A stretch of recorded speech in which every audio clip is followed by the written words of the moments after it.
All right, take 1 million. Good grief. I have been trying to talk about this laptop for a while, and thing is, I'm not very good at talking about laptops. It's outside my field. I do normally mini PCs, but this is still an interesting machine. I do occasionally build some kind of laptop-like machine, like so. And I got a fascination with trying something weird, different, new once in a while. Just shake it up. This is a cyber deck. It's got an ASRock 4x4 box, 4800U in there. It's from like 2021, 2022 kind of project. This thing was a long thing just to design this. I went through a lot of iterations, and it's a lot of work to kind of design your own machine. So there are pre-built versions, but arguably better versions of it. And this is the Acemagic X1. It's a dual screen laptop. And I gotta hand it to Acemagic. They got a lot of the form factor of a laptop down to about the thickness while putting a hinge on there for a secondary screen. And this screen can flip around, go full onto the other side of the computer, and that's fantastic and all that. It functions about as well as I could hope for something that isn't exactly clipped on to the rear. And if you've been following on with, like, dual screen laptops isn't a new concept, but it is a concept that is difficult to do well because you have this whole giant extra mass just swinging around on the outside. And what Acemagic has done here is they put a bunch of little mini hinges all along this inside edge and hidden their ribbon cable right along here. And altogether, that makes the hinge function reasonably well. I've been using this for a few months now. And the computer, it functions. All right, it's got an Intel 1255U. It's an i7 processor from their 12th generation. It is a U series processor. So U series means that it's ultra low power, kind of hyper efficient sort of target. It's not exactly supposed to be like the highest performance kind of processor, but it works just about well enough inside a laptop. And you get a set of buttons here where you can extend, mirror, or turn on and off one screen or the other. This button set really is useful and I think is essential for making a dual screen setup work. So Acemagic got that set down pretty well. And let's see what else. Oh, right, I have to preface this. I've scanned this computer with Windows Defender, Malwarebytes, and McAfee. I don't know what I was thinking downloading McAfee, but anyways, it came out all clean, so system was good. Ended up using it for a few months, download a few things, just experiment, try things out. Seems okay. And let's see. You got a very basic kind of keyboard here. No extra numbers set, but it fills out the screen. The keys aren't any weird size. And you get a decent sized touchpad, so it's all very basic. The speakers in there, very basic. It's nothing that's going to blow you out of your mind for how this is. And the iGPU in here is better than Intel UHD graphics. It's an Iris Xe 96EU iGPU. So it's one of Intel's like better iGPUs. It's not their best, but how do I explain this? Something's going on with the inside of this computer that I just cannot override easily, and it limits the performance of the computer. It limits the maximum performance of the temperatures and how much performance and clock speed the iGPU can really boost itself up to. All that really just means that even though this is an i7 processor and it has Iris Xe 96EUs, it underperforms significantly for games to an extent that I don't have an exact solution for that yet. So that's something that I'm still working on. The fan noise is something else, and that could be improved because we're getting some flashing. Don't worry, the screen's not actually flashing. That is just the frequency whatever the refresh rate of the screen, just weirdly lining up with my camera. But fan noise, yes. Fan noise needs to be improved. Performance of the computer needs to be improved. And the I/O of the computer needs to be improved. So, as you can probably see over here, I enjoy having a lot of USB-A. This only has one USB-A. It does have an HDMI port. That's really useful for a laptop. And you also have two USB-C ports here. One of them is for charging only, and the other one is for display out. So, combined all together, this computer could have 4 screens connected to it. That's great. The whole hinge screen, dual screen thing works great. Everything else about the laptop, it's okay. Fan noise needs to be improved. Performance needs to be improved. I/O just needs more, because there's times where I'm just connecting my mouse with a USB dongle, and that prevents me from connecting things like an Arduino module or printer or any USB hub or other stuff. Like, I need more. Why am I saying USB hub? If I had a USB hub, I don't really need to worry about the extra I/O. But you can clearly see along the side that there's space where an extra bulge could be made for an extra USB port. And USB isn't a very expensive thing to add. This is a USB 2.0 hub, and this can break out to 4 additional USB type A ports. Like, this is all that's really needed for like a very bare minimum dev board. And there are a whole bunch of USB hubs that are like of different shapes and sizes that are smaller or larger. Yeah. But just basically, it's a really good attempt at trying to make something very different and unusual. And the cooling isn't necessarily bad. I mean, it's about as good as you can expect for something as thin as this laptop. You have 2 fans on the back side, a whole bunch of screws all around the side. I will open this up on a later time, but cooling is okay. The actual case doesn't get hot to burn anybody's lap. That's good design from Acemagic. Good job, you guys got the basics. And there's room for improvement. Acemagic has hinted at making updated versions of this laptop, and I'm not sure when those will come out or if they will actually go through with that. It's a really good hinge concept, and I think there's a lot of good potential with that. It's niche. Not everybody's going to be like, I need to have my calendar on my left side and something else on the other side. Or for me, when I do 3D modeling, it's really important or useful for me to have that second screen. There we go.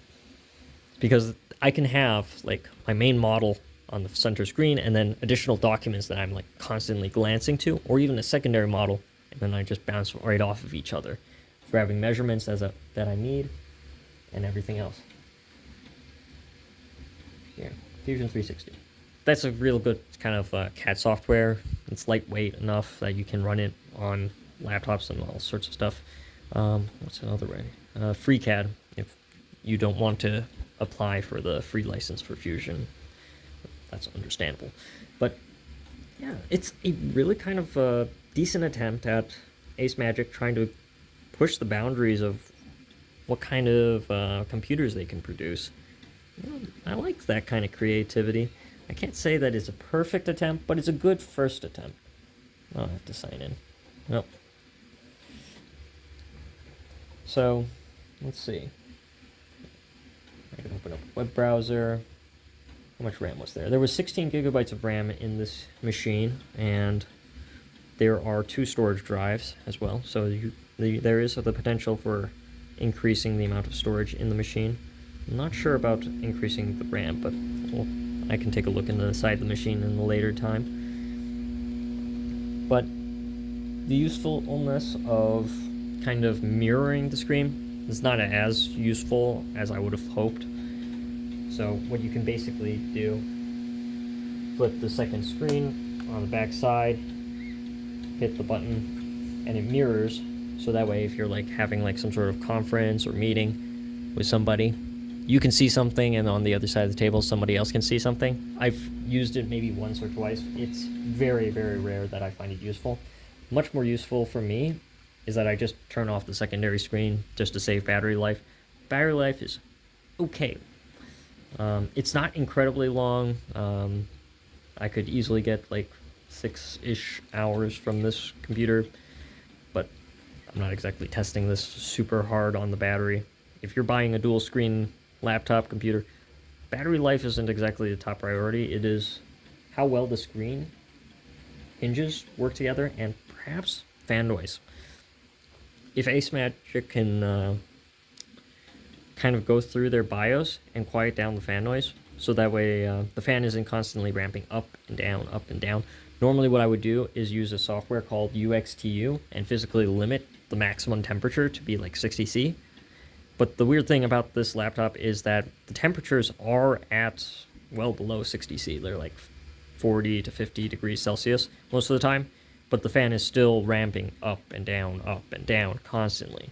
And it's not something that's going to be really easy here because I've got a 3D printer running on the left here, but take my word for it, it does kind of wear your patience a little bit thin after a while. But, I don't know. It's a really good attempt at the dual screen application. I like it better than the clip-on screens. So what a lot of other laptops do is they have this kind of bulky thing, either with its own screen controller or something, and it adds extra mass on the outside with an extra case that's much thicker than this. This is relatively thin for a dual screen setup. There's no sliding mechanism that will create like a little extra wiggle play. So a hinge is a lot more structurally secure. That's all good. So some engineer actually put a lot of time and effort into trying to figuring out how to do a hinge really well. That's good. Good on you, whoever you are. Big pat on the back. It's just the rest of the laptop team was like, let's put something together as quick as we can to get something functional. So that's really an external look at the Acemagic X1. Yeah. So let's go over like the pros and cons. Pros, good application of a dual screen laptop. Like this is perhaps one of the best applications out there mechanically for having a secondary screen. This is pretty easy to work with. I'm not stressing myself out about it. And something like this thing over here, if I move around the hinges too many times, it starts getting loose and falls apart. This, I've been bending it back and forth. It works, okay? But good application of dual screen laptop. It's thin, it's light, it's portable. It does what you essentially need it to do, and it kind of gets a little bit of conversation going. I've brought it to customers' sites while I'm working and gotten some interesting questions about it. What's this? What in the world? Why do you have this? And it's just something fun to talk about. But yeah, fan noise, needs more I/O, and performance to a certain degree. I mean, I don't expect anybody who's buying this to really be using this as a full-on gaming machine. Certainly could be nice. It's Iris Xe, 96 EUs. It's got potential in there. There's just not really a great reason. Let me see. Oh, here we go. Why this laptop should necessarily be struggling to compete with a 4800U. And I'm gonna bring this right in there. I don't know how easily visible that is going to be to anybody. Let's see, can I zoom in? Ooh, yes I can. Alrighty. So, let's see. Overall comparison, and I did a whole bunch of tests, and I'm going to go ahead and link the spreadsheet down below. This is how the 1255U in the Acemagic computer compares to my ASRock 4x4 box 4800U on the right. And keep in mind, the 4800U has a slightly bigger fan. That might be giving it a little bit more of a cooling advantage. But, yeah. So the combined CPU, multi-thread score tests, like 3D Mark, demo, they would typically, the CPU performance was about 26.8% on average less than the 4800U. Red number, not good. The CPU single performance, it was not actually that much different, but it was still less than the 4800U. The 4800U, keep in mind, is like from a 2020, 2021. And 1255U is a newer processor. It's from 2022, 2023-ish, somewhere around there. So Intel has been struggling to compete with old school Ryzen, and it really shouldn't be. The 1255U should just enough outperform the 4800U here. CPU multi-thread performance score was significantly less, and that's because the 1255U has a P-core E-core loadout rather than the 4800U, which has just 8 P-cores and 16 CPU threads. The 1255U has fewer threads and much fewer P-cores. So that limits the performance and multi-threaded performance. So if you're running rendering, video encoding tasks, generally this is going to run a little bit slower than a AMD Ryzen processor, which is unfortunate. If this Acemagic the Acemagic X1 laptop came with a Ryzen processor, I think this would have performed much better. Like a 7840U or an 8840U, like would have been just awesome to see inside of such a computer. And yeah, that's probably just Intel's fault at that point. CPU overall performance, again, it's down. CPU performance, where it did succeed was SSD performance inside the machine. However, Acemagic has it set up. They have the screen, like the SSD properly heatsink to something or getting some airflow, whereas in my Acemagic, or inside my ASRock 4x4 box 4800U, that SSD has no airflow. That was my own flaw in design, and holy cow, does my SSD performance really suffer from having no heatsink, no airflow. So that's what kind of happens when, and it's not even a Gen 4 SSD. It's a Gen 3 SSD. What's inside the Acemagic is a Gen 4 SSD. It is technically the much faster SSD. So yeah, that's kind of the performance, and I can go ahead and show quick performance tests, I guess, for anybody who is still watching for whatever reason. Let's see. Steel Nomad performed okay. It's not a touchscreen. I'm not actually upset that it has no touchscreen. I'm actually more a little bit happier because it simplifies and keeps the computer thinner. The actual glass for a touchscreen will make the screen thicker, so just keep that in mind. If anybody really wants like touchscreens, you will have to deal with a little bit of extra girth. So let's see. All right, Time Spy performance 4800U just slaps, especially in CPU performance. GPU performance, Vega 8 graphics here. It really should be a lot closer to Iris Xe 96EU performance. It's sort of, but yeah, Vega, the 4800U is just destroying the 1255U in most of these tests. Firestrike DX11 and Night Raid DX9. All this is just saying that if you're buying this laptop, even though it has an i7 processor, it's not intended for gaming. The CPU single-thread performance is good enough, though, that I feel comfortable just making 3D models on it and doing just basic work tasks, a little limited of video editing, programming, that kind of stuff. That's fine. I think I would have liked more I/O ports just to make that kind of work task flow a lot easier without a USB hub. But let's see, pass mark tests. Mostly favored the 4800U, especially for the CPU tests. But in the SSD tests, like heavily favored the X1 laptop here. Cinebench R23, actually single thread performance does favor better than the 4800U. This is what I should have seen more of, but a lot of the tests, for whatever reason, power limiting was not allowing the 1255U to fully stretch itself. And this is essentially what was happening. The multi-thread performance, for whatever reason, any like really long sustained loads, it just, I don't want to say that it just didn't have the cooling. Let's see. Temperatures were not as hot as the 4800U. My 4800U was getting to 94.9 degrees Celsius. That was toasty. But the X1 was being a much cooler 89 degrees Celsius. And you can see here the CPU average temperature was much lower, meaning it wasn't sustaining itself at higher temperatures a lot. It was spiking up to 85 or 89 degrees and then coming back down, spiking up, down, up, down, up, down, and that ruins the performance a lot. And the fan noise itself is like picking up and down, up and down, and up and down. It needs to be a little bit more consistent. The BIOS needs a little bit more tweaking for that kind of improvement. Geekbench 6 performed reasonable.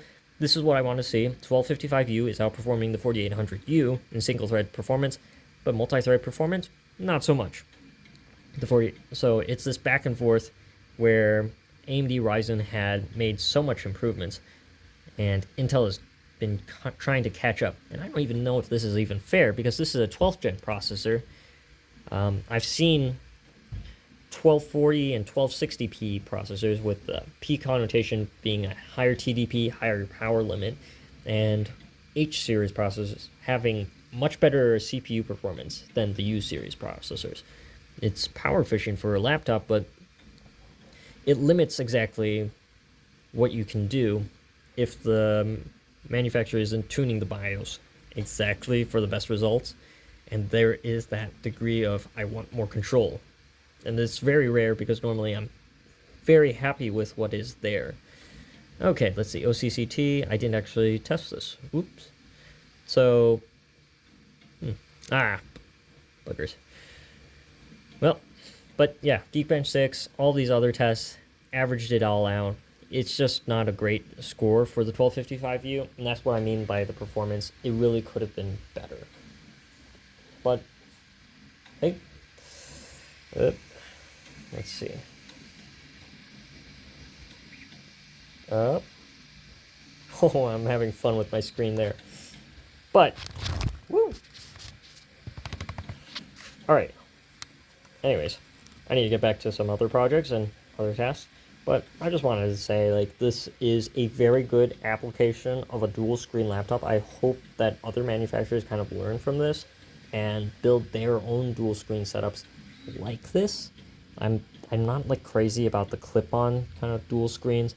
Having it built in and integrated like this creates a much slimmer system where you can route the controller for the secondary screen. Not on the outside where it's extra weight, that would be bad, but actually inside the main body of the computer. That's good. So this is a very good application of a dual screen laptop. It needs to improve performance, it needs to improve fan noise, and it needs to improve the I/O. All of those things can be improved. I mean, even the I/O, I'll live with it if I have a USB hub. And it's more of just the fan noise that's really got on my nerves. But otherwise, fun machine. I plan on still using it now and then just to keep things interesting. I take these cyber decks out with me once in a while. And then I take this laptop out with me on the other times and just cycle between it. It's a fun machine. I am very impressed how thin they got this machine. This is 2 screens flipped together, and I'm not crazy about any paper-thin laptops. This has a lot of utility and potential with it. It's just like the software side just needs to be a little bit more improved. And that's easy to fix. The hardware there is pretty reasonable. I think that's good. So, all right. Thank you so much for watching me and my silly little rant here. I hope this was interesting. And another time, I'm going to go ahead and open up the Acemagic X1 laptop, see what's inside, and try and put something together as a fun little project for this, if you happen to have one of these machines and are wondering what you can do with it. All right, so until then, have a wonderful day and happy holidays to everybody.